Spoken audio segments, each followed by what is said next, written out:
सभी मीडिया के दोस्तों का हार्दिक अभिनंदन, स्वागत। आज देश में जो स्थिति बनी हुई है, पहलगाम हमले के बाद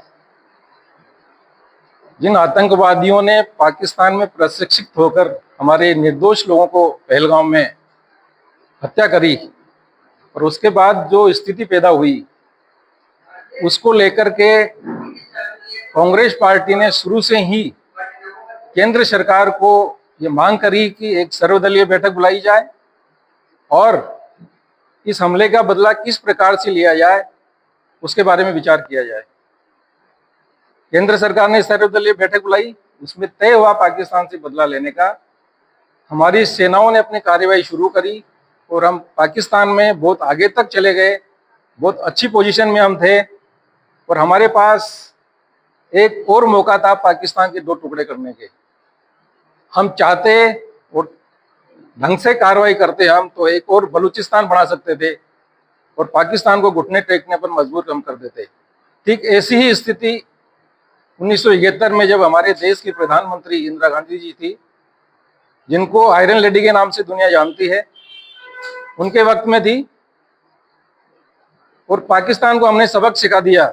इंदिरा जी ने ठोस कार्रवाई करके हमारी सेनाओं ने देश की आन बान और शान के लिए लड़ते हुए पाकिस्तान को धूल चटाई और इंदिरा जी ने उस पाकिस्तान के दो टुकड़े कर दिए, पाकिस्तान और बांग्लादेश।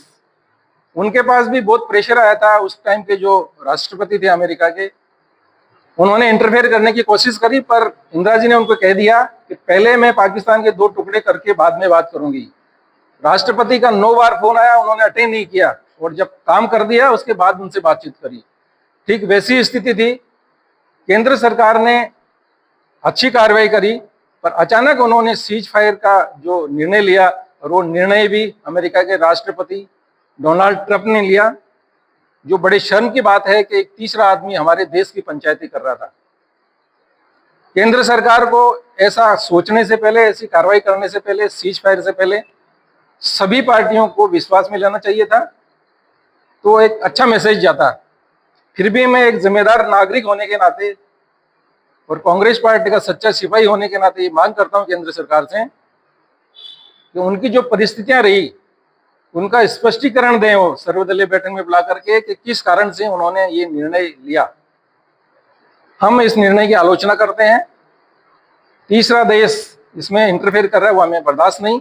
और ट्रंप का तो यहाँ तक और ये कहना है कि कश्मीर के बारे में भी भारत और पाकिस्तान में हम बैठ करके पंचायती करेंगे। तो कश्मीर तो भारत का अभिन्न हिस्सा है, हम कैसे कर लेंगे उसको? तो हम इस निर्णय की आलोचना करते हैं। हमारे पास एक और मौका था पाकिस्तान के घुटने टेकने के। इसी चीज को लेकर के हम 17 तारीख को जोबनेर में तिरंगा यात्रा निकाल रहे हैं, जो हमारे शीर्ष नेतृत्व से इंस्ट्रक्शन मिले हुए हैं। पूरे देश में हम तिरंगा यात्रा निकालेंगे सैनिकों के सम्मान में। वो हम जोबनेर में 17 तारीख को शाम को 5 बजे से शुरू करेंगे। यूनिवर्सिटी के गेट से शुरू करेंगे, उसको बाजार में होते हुए थाने के सामने उसका समापन करेंगे और हम सैनिकों के सम्मान में वहां पर आयोजन करने जा रहे हैं। तो आप सब लोगों से पुनः ये आग्रह है